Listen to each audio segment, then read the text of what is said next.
What's up, everyone? Welcome to another episode of Backup Fantasy Sports. It is Tuesday, August 30th. My name is Ewan, and today we will be getting into some Fantasy Premier League with a Game Week 5 preview. So what's going on in this episode? I'm going to talk about my own team, the fixtures for this game week, the fixture ticker for easiest and hardest schedule over the next 5 game weeks, get into some storylines, transfers, captaincy, and then I will get out of your ears because the deadline is tonight. Tuesday, we have a midweek game week. It's all starting at 7 p.m. Germany time, which will equal 6 p.m. UK time and 1 p.m. Eastern. So trying to get this out. Wanted to get it out yesterday, but logistics did not make that work. So how was my game week 4? Took a -4, transferred out Andy Robertson, Bailey, and Ward, and then got in Perisic, Gross, and Sanchez for Brighton in goal. An immediate gain of 15 points from those transfers, 11 once you take in the -4. But I think it's worth it. I think I've set up my team a lot better for the long haul moving into the season. It just wasn't working out with Bailey and Ward for sure. Bailey was on the bench once again for Aston Villa as they seem in disarray. Ward wasn't getting a clean sheet against Chelsea, and Leicester look abysmal at the back right now, and Robbo was just not getting it done, and he was subbed off again for Tsimikas. There's a lot of debate about if Robbo's only getting subbed off for Tsimikas because that's all that Klopp can do right now with the injuries that Liverpool have. But we will have to wait and see how that plays out. It was a great week for me. I got 77 points, 73 total after the -4. But Sanchez with a clean sheet, 2 bonus points. Trent was massive with a goal, assist, clean sheet, and another 2 bonus. Reece James got an assist. Cancelo blanked. Perisic with a clean sheet. Salah blanked as captain for many of us despite a 9-0 victory for Liverpool. Mount and Martinelli blanked, so that's going to be a bye-bye Mason Mount for me this week, just to preview my transfer. Pascal Gross got a goal, clean sheet, and all 3 bonus points, so I was loving that Brighton double up this weekend. Erling Haaland is what I'm going to start calling him now, as he had a second half hat-trick. Gabriel Jesus blanked and got a yellow card. But I don't like taking hits, but it feels like I've set my team up better for the long haul. Bounced from 4.1 million to 2.9. So hoping that these 3 transfers can keep my trajectory on the up as the season moves along. So what do we have on our plate for the midweek game week? On Tuesday, we've got Crystal Palace, Brentford, Fulham, Brighton, Southampton, Chelsea, Leeds, and Everton.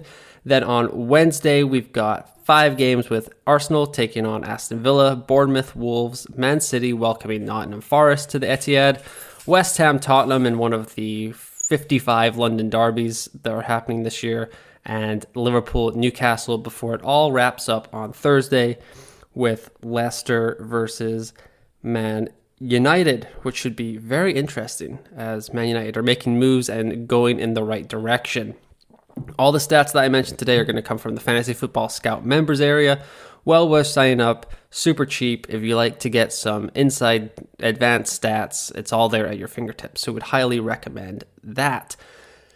Fixture ticker for the next 5 game weeks. The 5 teams with the easiest schedules coming up are Brentford, Leeds, Bournemouth, Southampton, and Man City. Brentford play Palace, Leeds, Southampton, Arsenal, and Bournemouth. So a lot of these teams actually play each other, which is interesting. But Man City are really the team that we're all looking at, with Nottingham Forest at home, then Villa away, Spurs at home, Wolves on the road, and Man United at home. There are some tough games in there. Spurs definitely on the up with Kane and Perisic, Kulusevski. They're all looking great. Son, not so much. We'll get into that a little bit later. And Man United should be an interesting game. See if they can keep it up and bring some momentum into the often one-sided Manchester derby these days. Hardest schedules to kind of avoid or think about getting away from are Wolves, Aston Villa, Man United, Spurs, and Everton. Spurs with West Ham, Fulham at home, Man City, Leicester, and Arsenal. That's pretty tough. Fulham look like they can score on anyone right now, so I'm not sure we will be banking on a clean sheet in a lot of those games. The West Ham game will be pretty interesting to watch. It'll see how West Ham can respond from a early season struggle, but they got that victory on the weekend, so that is good for them. And Everton with Leeds, Liverpool at home, Arsenal, West Ham, and Southampton. So over to the storylines. It is our first midweek game week, so it's time to talk about rotation. We're going to touch on a few players here, mostly premiums, because that seems to be where everyone is most nervous about. Will the Pep roulette begin with Erling Haaland? So let's get the comments out of the way.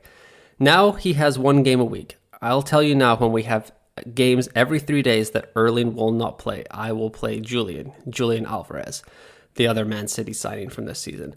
What's important is he doesn't have niggles.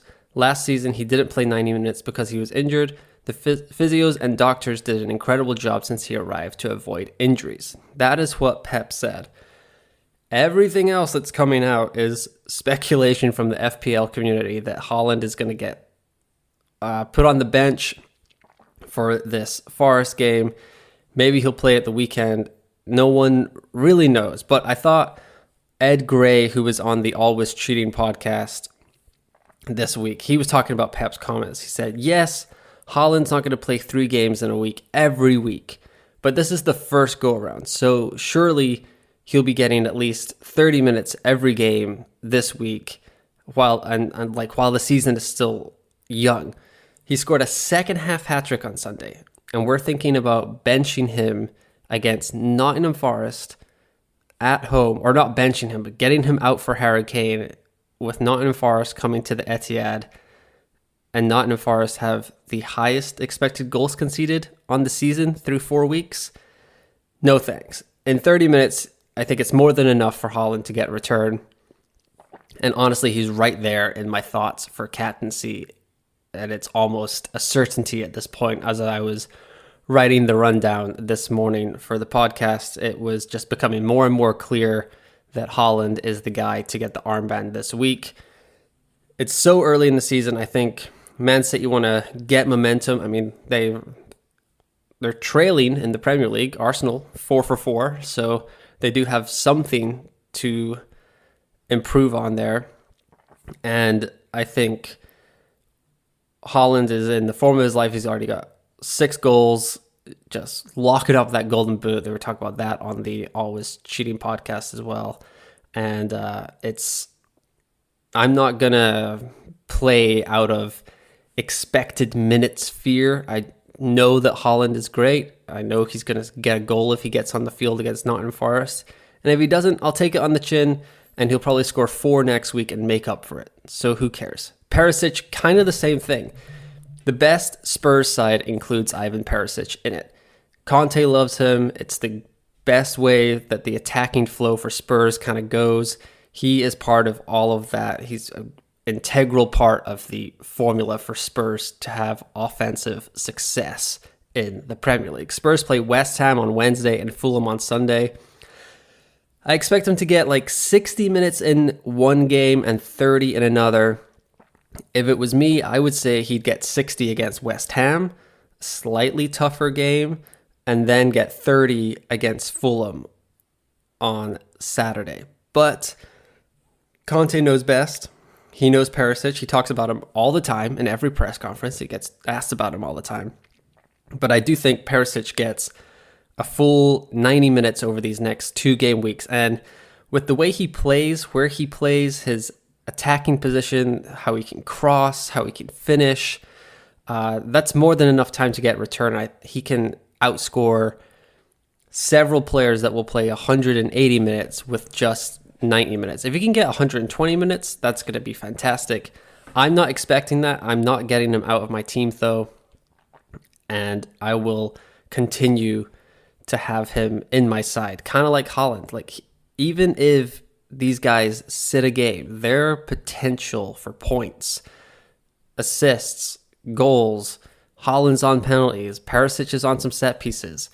These are fantastic assets, and even if they blank 1 week, you'll get the sub points from your bench, which is at least something. But then when they hit, they are going to hit big, and you're going to have those massive increases. So I'm not worried about those two at all. As for the others, the other kind of premium assets that people have been talking about, Salah, Son, Kane, Kevin De Bruyne. Salah's nailed. He's not coming out of the Liverpool side, especially right now. Nunez is still suspended one game. Jota is still injured. Firmino playing great. Diaz playing great. It was a statistical anomaly that he didn't get an attacking return against Bournemouth in a 9-0 win. He'll want one against Newcastle. I think he'll get one against Newcastle, despite Newcastle being a lot more sturdy in the defense. But right now he is fourth behind Haaland, Mitrovic, and Harry Kane for expected goal involvement. Do not sell Mo Salah. Trust the process. He missed 2 sitters on Saturday against Bournemouth. I have no idea how he missed, but he could have had a massive game and no one would be talking about this. Just a little kick of the boot a different way, and the narrative is all different. Unlike with Son Heung-min, he is 33rd right now for expected goal involvement. He is not the Son that we all fell in love with in the second half of last season. He trails Richarlison, Kane, Perisic, and Kulusevski right now on Spurs for non-penalty expected goal involvement per 90 minutes. That is not what you want to hear from a £12 million FPL asset. You don't want to be 5th on your team in that category. If you were behind Kane, sure. Perisic, maybe, but also Richarlison and Kulusevski, who he's fighting with for minutes pretty much. That is a no-go for me. So Son, if people are trying to get off of Salah, you can't go to Son. So that means leaves one guy, KDB. He's the only alternative to Salah right now, just because Man City looks so dominant on the attacking side of the ball. Sterling and Bruno could get there eventually. They showed us some signs this weekend. Sterling with 2 goals, Bruno with a goal against Southampton. But we need to see a little bit more from those two. And right now, KDB is 3rd behind Salah and Gross for non-penalty expected goal involvement in the midfield. So he's really the only alternative I would think to go from Salah right now. But with the way that City can rotate their squad depth, Salah's just more nailed, and I think he's just as likely, or if not more likely than KDB, to get attacking returns for your FPL side. Next storyline is it time to cancel Cancelo? He's 7.1 million, very expensive, 0.34 non-penalty expected goal involvement this season. He's 40th in the category when you go to the per 90 stats with 0.09 non-penalty expected goal involvements this season. And last season he was at 0.33. So he's been cut in third, in three, in terms of his expected goal involvement per 90. This morning I went on the Fantasy Football Scout members area and I tweeted out his touch maps, his touch heat maps through 4 game weeks this season and last season. It's just not the same involvement. He's primarily on the left this season, while last year he was operating all over the field, both flanks, up and down the field. The only saving grace here is, could it change with the Pep roulette coming in? Is he going to start playing more right back as Walker sits? That could get him more involved all over the field. But for fantasy Premier League purposes right now, I think there's a lot of people with 2 free transfers and they're kind of wondering what they can do to improve their team long term. Some of these teams don't have Cancelo or they don't have Robbo, so they don't have this problem. But if you have 2 free transfers and you want to upgrade your attack with Jesus and Haaland, Mitrovic, Tony, all looking like great assets up front right now, I think you can go from Cancelo to Kieran Trippier at Newcastle, Ivan Perisic at Spurs, or Cucurella at Chelsea. And I think that's an easy move, and then you can get those savings up front or in the midfield if you want to boost your attacking returns. And then final storyline, since it's going to be a quicker podcast, trying to get it out as early as possible with the deadline being today. We're going to talk about some goalkeepers. Haven't mentioned them on the podcast yet this season. A lot of people have been thinking about making goalkeeping transfers because some fantasy managers have the luxury of another 2 free transfers and they're just bored and wondering what to do. So a lot of people started with Ederson this year, but it's turned sour over the last 2 weeks as Man City have started to concede goals. So let's see where the points are right now with the top 5. So leading the way is Dean Henderson with 30, Sanchez with 26, Nick Pope with 16, Raya with 15, and Martinez at 15 as well. Those are the top 5 goalkeepers. For Henderson, Nottingham Forest lead the league with 79 shots conceded so far and 33 chances conceded outside the box. They're 7.91 expected goals conceded this year, but they've only given up 5 goals. So Henderson is just playing out of this world right now. He's already got 2 penalty saves, another one from Harry Kane this weekend, with Forest conceding chances left and right. He's up to 4.6 million now, but could well be worth an upgrade or a downgrade if you went with Ederson or you did the Leicester goalkeeper strategy like I did. Henderson is definitely on the watch list. As for me, like I said earlier, I went with Sanchez this weekend. 1 goal conceded this year, and they are outperforming. They're the best team outperforming their expected goals conceded right now. They are minus 3.34 in that category. So Brighton shoring up at the back and looking very solid this season so far. Plus they have Fulham. That will be a tough test as Fulham can score on literally everyone this year. So I would not be surprised if Sanchez and Brighton give up their 2nd goal of the season on Tuesday night. Nick Pope here in 3rd.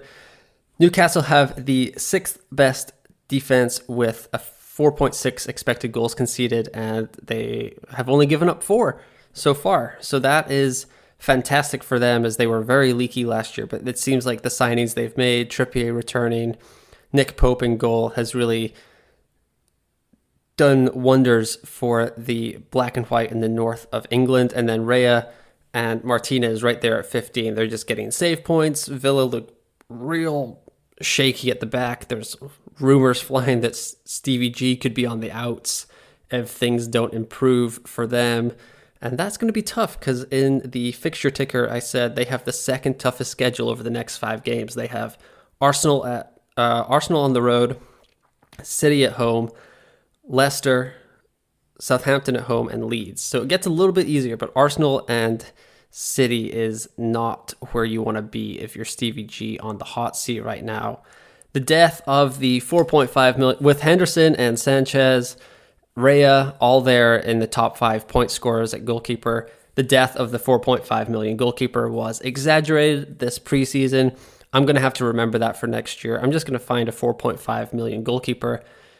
Just take the savings, take the potential for save points and run with it. So I don't want to get sucked into another premium debate next preseason. A clean sheet can be wiped out in an instant. So you may as well go for the upside of save points and the bonus points that come with it at the 4.5 million range. I will try to implement that forever with my fantasy Premier League teams. So right now for my top 5 goalkeepers, I would have Sanchez, Pope, Henderson, Raya, and Meslier from Leeds, as they are still giving up chances, but they look a lot more sturdy at the back under Jesse March. So moving over to captaincy here, I think it's down to 2 guys. I think it's Salah versus Haaland. I know Jesus has Villa, which could definitely pay dividends, but I'm wondering if Arteta does some rotation. They've got lots of options over at Arsenal, so he could shake things up. But I do think Salah and Haaland have the highest upside, so that's where I'm looking at. I think it's minutes versus results. But as I was going through the podcast this morning, as I was typing out all the stats, going through the rundown, and as I've just been talking right now, I've just convinced myself with those goalkeeping stats that Haaland is the man to get the armband this week. With Forest leaking expected goals left and right, Haaland's just too clinical to not put them to the sword, even in 30 minutes. I would rather have Haaland for 30 minutes than Salah for 90, which is absurd that just came out of my mouth as a Liverpool fan. But the matchup is tougher. Something's a little bit off with Salah right now. I think it can be changed with one flick of that magical left foot, but with Haaland in the form that he's in right now, just coming off a hat trick, not sure Pep can sit him against. I mean, if I was Pep, I would play Haaland 45 minutes. If he gets a couple of goals, take him off at halftime. Guess what? Hunky dory. Let's go home. Let's take those points with our captain. I think Salah is going to get a return, but Haaland, just that ability to just score 2 goals in about 10 minutes is terrifying right now. And Salah's just playing out wide for Liverpool. They're kind of doing different things. It's not the same role for him that's made him a fantastic FPL asset over the years. He's still great. I'm not thinking about getting him out of my side right now. I need a lot longer, more evidence to take him out, and I'm not even sure what I would do with those kind of funds at the moment. For my transfer plans, I was on fplstatistics.co.uk on Sunday night. I saw that Luis Diaz was about to go up in price. I saw that I had 0.2 million in the bank, so I made the switch from Mason Mount to Luis Diaz right then and there. Not sorry to see Mason Mount go at all, to be honest. 45 minutes on Saturday. He's just not an FPL asset right now. I'm sure he'll be back at some point this year, but it's not looking great for the England international, as he needs to get his form back if he is thinking about the World Cup in a couple of months' time. So my team for Game Week 5 will be Sanchez in goal, Trent, Cancelo, Reece James, Ivan Perisic at the back, Salah, Luis Diaz, Gabriel Martinelli, Pascal Gross in the middle, and Erling Haaland and Gabriel Jesus up front, with Ward, Andreas Pereira, Nico Williams, and Cameron Archer on the bench. Nice, quick and easy 24 minute podcast today.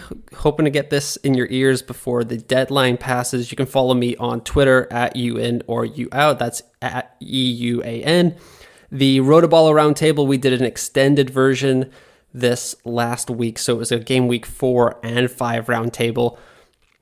So go check that out on rotoballer.com. I tweeted the link out a couple of days ago. I'll do that again right after I get off of this podcast. You can like and subscribe to this podcast on Google, Spotify, Apple, Overcast, and all those fun places. The deadline is today for Game Week 5. 1 p.m. Eastern, 6 p.m. UK, 7 p.m. Germany time. I hope everything goes well. I hope some of this was helpful for your debates as we get into our first midweek game week. But once again, thanks for listening, and I will talk to you next time.